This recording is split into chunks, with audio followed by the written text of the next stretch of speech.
Hello, kumusta po kayo? Anong ganap natin sa araw na ito? Isa sa mga pag-uusapan natin ngayon ay may kinalaman sa kung paano maka-acquire ng work permit dito sa Canada. At talaga nga namang sa pagbubukas ng mga draws at ng mga tinatawag nating ports dito sa Canada, napakarami ang nagnanais na makarating dito sa Canada to settle here and to live here. Kaya nga lang, ang pinaka-target na nauuna at nakikita natin sa batay sa mga messages ninyo sa akin ay ang magtrabaho dito. Pero kaakibat nito o kasama nito ay paano nga ba kumuha o maka-acquire ng tinatawag nating work permit dito sa Canada as a one of the legal status for you to stay here longer in Canada. So may iba't iba tayong permit na pwede nating ma-acquire to live, to study, and to visit Canada. So yun yung mga tinatawag nating mga visas na ino-offer ng Canada, to be more particularly sa ating mga Filipino, sapagkat alam natin that there are bilateral agreement between Canada and the Republic of the Philippines na legal tayo makapapasok sa Canada dito sa Canada sa pamamagitan ng tinatawag nating mga legal documents na pwede nating ipa-assess or ipakita later on kapag tayo ay papunta na dito nga sa Canada. So nabanggit natin yung iba't ibang permits na pwede nating makuha. Usually sa ating mga kababayan at sa ating mga Filipinos ay may tatlo tayong tinitingnan dito. Number one is the visitor's visa na pwede nyo makuha kahit nasa panig kayo ng daigdig, basta maibigay nyo lang yung mga karampatang dokumento na hinahanap nila. Number 2 naman, kahit na nasa panig kayo ng daigdig o kahit nasa entry level man kayo or entry port man kayo, ay pwede kayo makapasok dito sa Canada sa pamagitan ng work permit visa na ina-allow ng Government of Canada. So yung dalawa na yun ay tinatawag nating temporary residence visa, at syempre may iba't iba pang visa na ina-apply dito sa Canada. Hindi lang yung dalawa na yun, pero sabi ko nga, para sa ating mga kababayan, these are the common temporary visas na ino-offer ng Canada para sa mga Filipinos. And number 3, of course, is the permanent residency. Hindi na tinatawag itong visa usually, pero part pa rin siya ng legal status para makapag-stay ka dito sa Canada. At yun ang isa sa mga ultimate goal natin ng mga Filipino, ang maging permanent resident dito o residence dito sa Canada at mamuhay na parang mga Canadians. Ang tawag nga sa atin, biruan nga namin sa trabaho, ay mga fake Canadians daw kami. Kami mga visible minorities. Ang tawag natin dito sa atin ng mga Filipino, Thai, mga Indian nationals, Chinese ay visible minorities. So, ang tawag namin sa sarili namin, sabi ko nga, ay fake Canadians. Well, biruan lang yon, pero masaya tayo na namumuhay dito sa Canada sapagkat sabi natin, alam ng Canada yung pangailangan natin. Okay, without much further ado, pupunta tayo sa ating computer to explain on how to get a work permit. Lahat ng detalye, lahat ng proseso titignan natin, at lahat ng mga kaakibat ng mga dokumento na dapat yung i-prepare ay titignan natin, sisilipin natin. Disclaimer lang po, I'm not a part of the CIC. Hindi ako agent nila, hindi ako agent ng anumang recruitment agencies, hindi ako consultant, I'm not an immigration lawyer, at hindi rin ako tumatanggap ng mga applications. Hindi rin po ako nagre-represent ng sino man outside or inside Canada, ng sino man nag-a-apply dito sa Canada. Hindi po natin ginagawa yan. Ang ginagawa natin ay purely information, at lagi ko kayong i-drive dito sa government website natin na cic.ca or .gc.ca para nang sa ganon makaiwas po tayo sa mga scam. Always mag-rely po tayo sa Government of Canada, CIC to be more particular, upang nang sa ganon mailayo tayo sa anumang panloloko, scamming ng mga may masasamang kalooban na pera lang ang habol nila sa inyo. So dapat po nating tandaan yun, ano? At hindi rin po ito legal advice for you.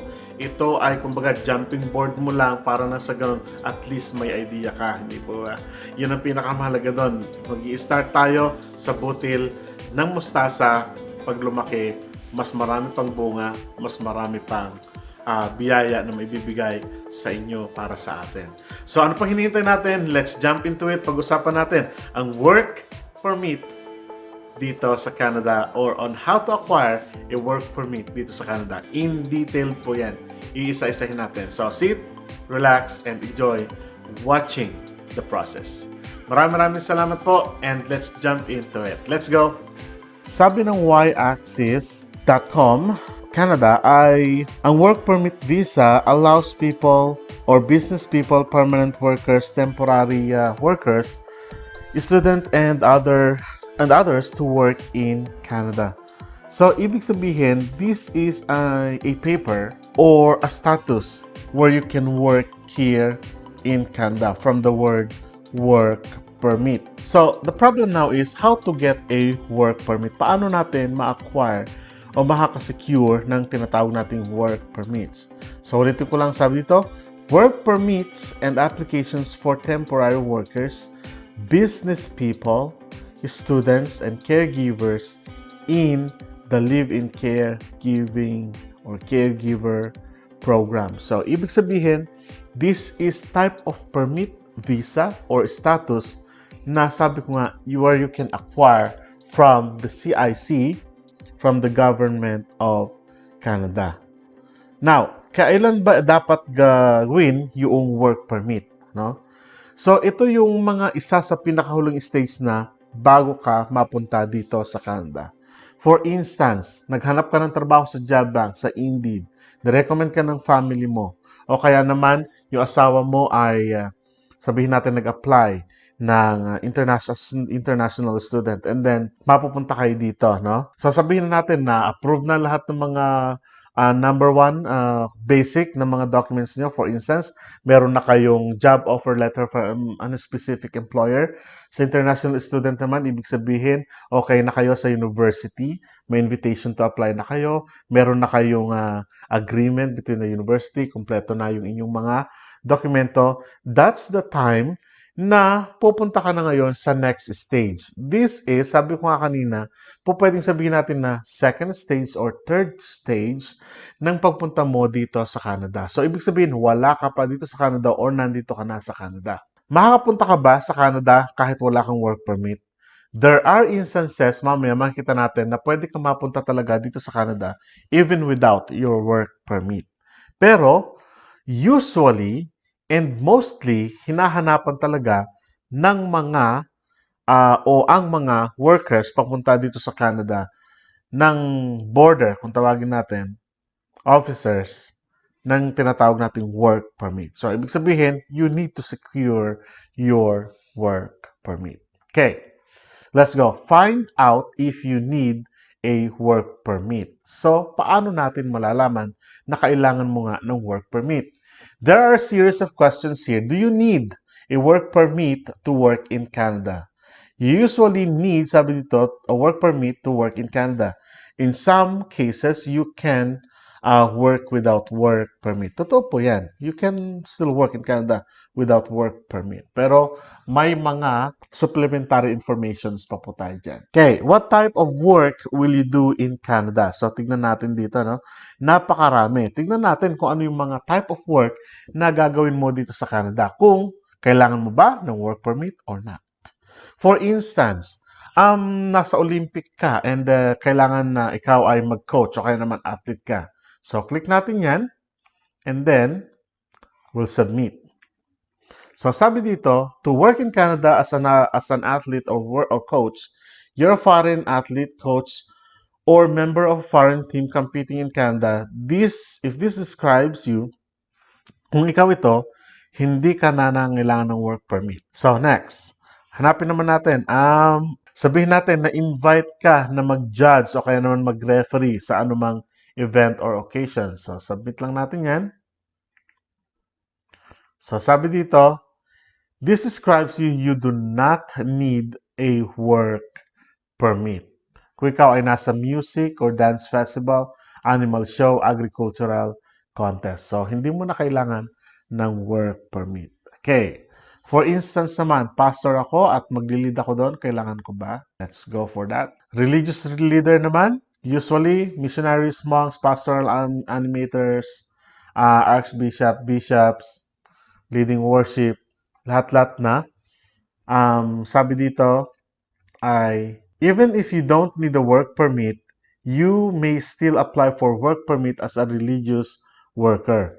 A work permit may allow you to be eligible for some government services or benefits or stay in Canada longer. Siyempre nga naman, hindi naman po pwedeng 6 or 1 week ka lang na magpapastor, hindi ba? So, ibig sabihin, kailangan pa rin ng work permit. Sabi dito, if you're not a religious leader, if you're doing religious work but not performing duties as a religious leader, you may be eligible to apply for work permit as a religious worker. So, nangailangan din, no? Pero, hindi panghabang buhay. On how to get a work permit, sa page ito lang yung pag-uusapan natin dalawa, no? So, tignan natin, kasi tayo mga Filipino, usually lang hinahanap natin to become a temporary workers and then later on, apply tayo as a permanent resident or citizen. So, tignan natin, no? Work permits, labor market impact assessment, and how your spouse or child can work in Canada. Ito yung pinaka-importante sa lahat. So, let's go to that. Work in Canada temporarily. Ibig sabihin, apply to work in Canada, extend your work, or, sabi ito, change the conditions of your work permit into pwedeng, sabihin natin, permanent residency and for citizenship kung na-require o kung na-meet nyo na yung mga requirements. So, depende pa rin sa inyo. No? So, ano yung mga hinahanap dito? Find out if you need a work permit. So, tignan natin. Same question din yung binanggit natin kanina in finding out if you need to work permit or not. So, hindi natin pag-usapan yan. We'll go back in there. Pero kung halimbawa, may concern kayo dito sa mga tanong na ito, you may browse it para na sa ganun alam niyo kung kailangan nyo ba o hindi ng work permit papunta dito sa Canada. There are actually types of work permit and let's go to that. Types of work permit, number 1 is work or open work permits, and number 2 is the employer-specific work permits. Ganito lang po yan. Pag sinabi nating open work permit, ibig sabihin kahit na saan ay pwede kang magtrabaho. Ibig sabihin wala kang specific na employer. Pero dapat hindi ka makapagtatrabaho sa mga list of employers who have failed to comply with the conditions. Ibig sabihin, kung wala sila o hindi sila yung employer na ina-applyan mo, ay walang tinatawag nating hindi sa na-comply doon sa conditions ng CIC, ng Government of Canada, para mabigyan ka ng karapatan o karampatan na mga dokumento para sa pagtatrabaho mo sa kanila, hindi ka pwedeng mag-apply doon. Dapat, ang employer mo ay mayroong tinatawag nating at least mabigyan ka ng labor market impact assessment dito. Ang pangalawa, hindi ka pwedeng magtrabaho kung may open work permit ka bilang nag-offer ng striptease, erotic dance, escort services, or erotic massages. So, hindi tayo pwede. Bakit? Malamang sa malamang kasi baka maabuso ka at kapag naabuso ka ay pwedeng maging problema pa balang araw. No? Prone kasi sa pang-aabuso kapag walang tinatawag nating mga conditions from the government kung papasok ka sa mga ganitong industries, no? Tignan natin, you can only get an open work permit in specific situations. Tignan natin kung ano yung sinasabi niyang sitwasyon na yon para makakuha ka ng open work permit. Ito yung mga kondisyon para masabi natin na ikaw ay pwedeng mag-apply for open work permit. Na pagdating mo dito, magtatrabaho ka sa ganito, kahit saan wala kang specific na employer, malaya ka, di ba? Pero, ito yung mga eligibility. Are an international student who graduated from designated learning institutions and are eligible for PGWP. Sila yung usually nakakakuha ng open work permit. Number 2, are students who's no longer able to meet the cost of your studies. Number 3, have an employer-specific work permit and are being abused or at risk being abused in relation to your job in Canada kapag nandito ka na sa Canada. Applied for permanent residence in Canada. Are dependent family member, spouse of common law partner, spouse common law partners applicant of the Atlantic Immigration Pilot Program, AIPP, at asawa ng international students or skilled worker.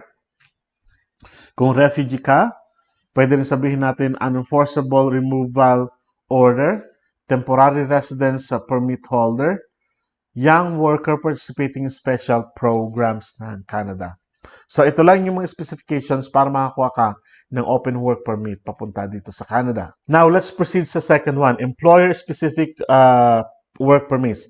Sinasabi lang dito na yung employer mo specifically will allow you to work according to the conditions in your work permit. Number one, the names of your employer you can work for, how long you can work, and then the location where you can work if applicable. So, ibig sabihin, may specific na employer ka kung saan ka magtatrabaho, kung saang lugar, at dapat specific din lahat ng sahod mo doon sa pinirmahan mong job offer letter. Okay, kung halimbawa naman gusto mo pang mas malaman yung about sa work permit, pwede mong i-browse yung mga nandito, no? Kung kailangan ba o hindi. Halimbawa, a worker in a film or television production. Halimbawa, I will check that and then I'll click submit. Makita natin dito na you need a work permit. If you are working on film, television production, you need a work permit to work in Canada. Ibig sabihin, straightforward na sinasabi lang dito kung ikaw ay kailangan mo mag-work permit o hindi naman. Kuya Rod, paano na yan? Wala naman sa listahan yung aking trabaho. So, click mo lang dyan. So, i-type mo lang o tignan mo kung nasaan yung nagdi-describe sa'yo. No? Kung nandito ka ba sa mga program na ito. Halimbawa, no? Age 1835 and wanting to travel and work under International Experience Canada. So, tignan natin, click natin, and then we'll submit. So, sinasabi lang dyan na you'd like to travel under international experience. Sabi dito, you may be eligible for work permit under one or more International Experience Canada, IECs, 3 categories, working holiday, international co-op, young professional. So, ibig sabihin, pwede yung mga ganitong trabaho or skills. Now that we know the types of work permits, we will proceed naman sa applying for a work permit. Paano nga? Yan, ang kiklik natin. So, about the process, magbabayad ka ng $155, processing time. Sabi dito, medyo magkakaroon ng hindi accurate yung pag-process sabi dito, hindi magkakaroon ng accurate na time sa pagpaprocess ng work permit dahil sa COVID. So, maghintay lang tayo about that. And then, so, get the right work permit for your situation. There are 2 types of work permit. So, yung nabanggit na natin kanina, specific, employer-specific, at yung isa naman ay open work permit. And then, who can apply? Click lang natin yon. Sino ang pwedeng mag-apply? So, yung eligibility requirements for all applicants, ang sabi dito, kailangan mo lang na i-prove sa officer that you will leave Canada when your work permit expires. So, kailangan talaga, kapag papunta ka na rito, kung halimbawa tinanong ka ng officer na are you going or are you leaving Canada pagkatapos ng work permit mo, di sabihin mo lang yes, di ba? Kasi within 2 years naman siguro, makakahanap ka na o maka-apply ka na ng permanent residency mo. Pero sa border pa lang, kapag tinanong ka ng ganon, kung aalis ka ba, sabihin mo yes. Number 2, show that you have enough money to take care of yourself and your family members during your stay. Ito yung tinatawag nating proof of funds na kung saan ay mahalaga din sa pag-apply ng work permit. Meron namang mga pagkakataon na wala at meron pagkakataon na talagang hinahanapan ng proof of funds. Of course, obey the law and have no record of criminal activity, not be a danger to Canada's security, hindi ka terorista, be in good health and have medical exam. Siyempre, lahat yan, dumadaan tayo dyan. Meron ka ng medical, actually, bago ka mapunta rito, bago ka ma-approve ng iyong work permit. Not plan to work for an employer listed with the status of ineligible. Ibig sabihin, kung nakatype sa kanila, syempre naman titignan mo naman, di ba?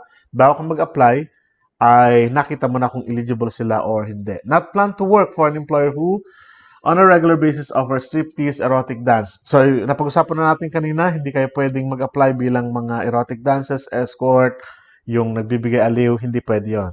Give the officer any other documents they ask. Huwag niyong ibibigay yung mga documents niyo kung hindi nila hinahanap. No? Para iwas duda, iwas abala. So, ito na yung pinakahintay natin. Eligibility requirements if you apply from outside Canada. So, paano naman ito? From outside Canada, we will click this, how to apply. And then, ipoproceed tayo dito sa next step natin. Titignan lang natin yung pinakababang bahagi, how to apply. So, where are you applying from? May dalawang section dito. Kung kayo ay nasa Pilipinas, nasa ibang bansa, of course, you have to click outside Canada. And then, get the application to work in Canada. Let's click that. Okay.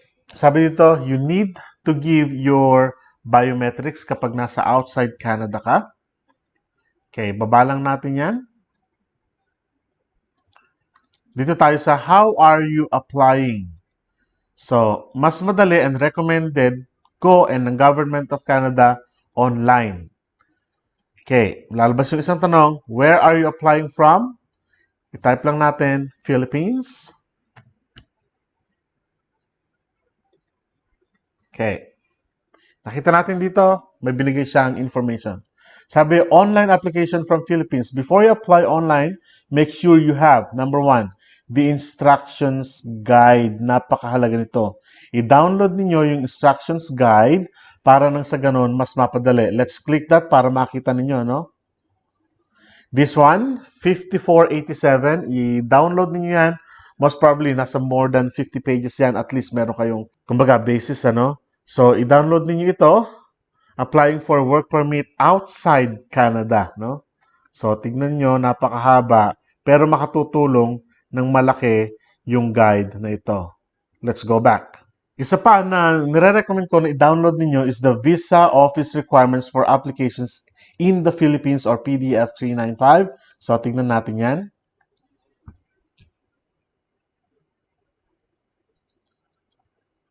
Ibig sabihin kasi nito ay mag-a-apply ka not directly to the Canada, pero mag-a-apply ka sa kanilang visa office diyan sa Manila, no? So, tignan nyo mabuti yung document checklist nila kasi ang mag-a-approve sa inyo ay hindi naman dito sa Canada but the Embassy of Canada diyan sa Manila. Lahat ng papers niyo ay papasa nyo sa kanila. So, titignan nyo lang, i-click nyo lang ang mga ito, lahat yan. And then, go for this one, i-type nyo lang itong mga ito, o kaya naman i-download ninyo, tignan nyo, lahat ng tinatawag nating mga requirements sila. Halimbawa, NBI, police clearance, tignan nyo mabuti yan, ano? Lahat ng mga documents na kaakibat ng mga papel na ito. So, i-download ninyo ito, at least alam ninyo kung ano yung mga, kumbaga, fill upan ninyo later on. At kasama ito sa inyong application. And isa pa sa nare-require nila is the scanner or camera, valid credit card or debit card sapagkat directly kayong magbabayad. Hindi sa kung kani-kanino para iwas scam po tayo. No? So, depending on your situation, you may need submit a statutory declaration. So, nire-remind lang kasi dito na kung ikaw ay may pamilya, dapat i-declare mo sa iyong work permit application na ikaw ay may asawa at anak. Kasi mahirap na ikaw ay pauwiin ng dahil sa nagsisinungaling ka o hindi mo i-declare na ikaw pala ay may asawa, may anak, may ka-live-in or whatsoever. Depende sa sitwasyon ninyo. Always, please be honest in your application, ano, para hindi tayo mahuli barang araw. Mahirap na mapauwi tayo. Sad to say, may isang kababayan tayo na pinauwi, it's because ang sabi nila ay hindi daw dineclare na meron siyang family sa Pilipinas. So, magiging ground yun para sa iyong inadmissibility to be here in Canada. So, and then after that, ito na yung last na part ninyo. Dito sa process na ito, you will create an account. So, magsa-sign in ka ngayon sa yung IRCC Secure account. So, kung titingnan ninyo, sa pinakababa, meron tayong option 1, 2, and then don't have an account. So, dahil bago ka pa lang, huwag kang pupunta dito sa number 1. Dahil bago ka pa lang, huwag kang pupunta dito sa option number 2. You will go to don't have an account. So magre-register ka dyan, and then you will fill it in, lahat ng information mo, at bago ka mag-register dyan, dapat lahat ng documents mo ay kompleto na, no? Kasi mag-upload ka ng iyong mga documents dyan. And of course, sa pag-create mo ng account, dapat una, honest yung pag-enter mo ng mga informations dito.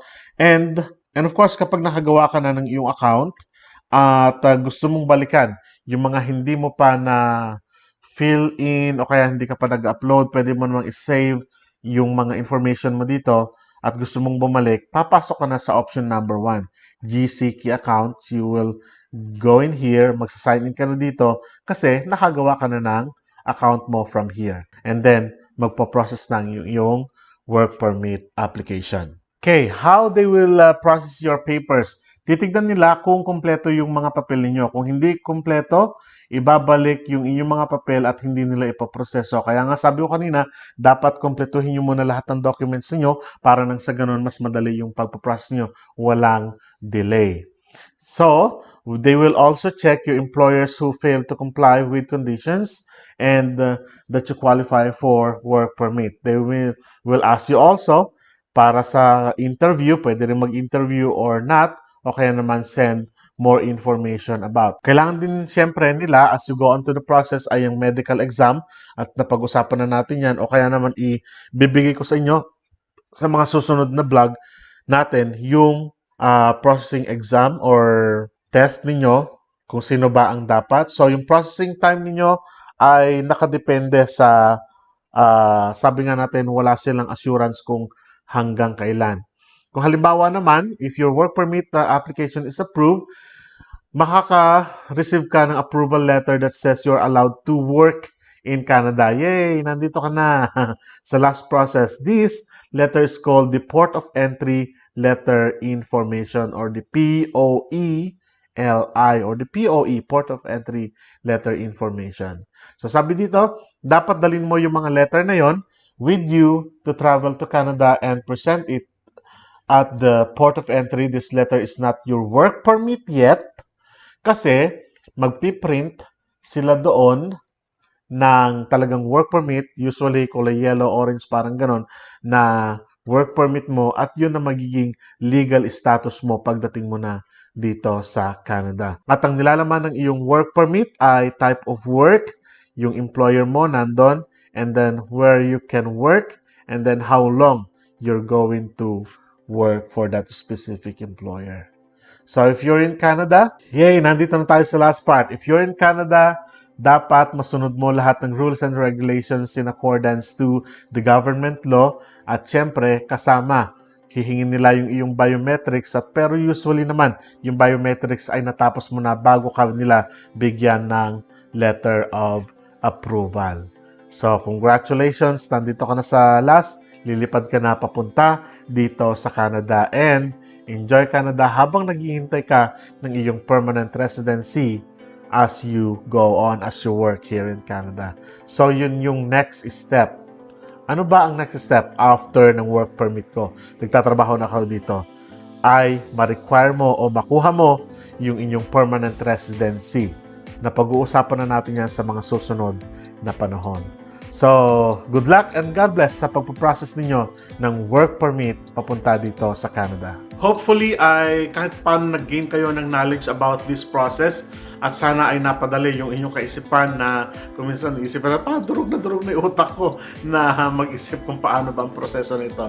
Well, kung susundan yung mabuti, parang madali lang naman. All you have to do, ang tip ko dito, i-download ninyo yung kanilang from the government website ha. I-download ninyo yung guidelines o yung general guidelines on how to acquire a work permit para sa ganon ay mas mapadali yung inyong trabaho.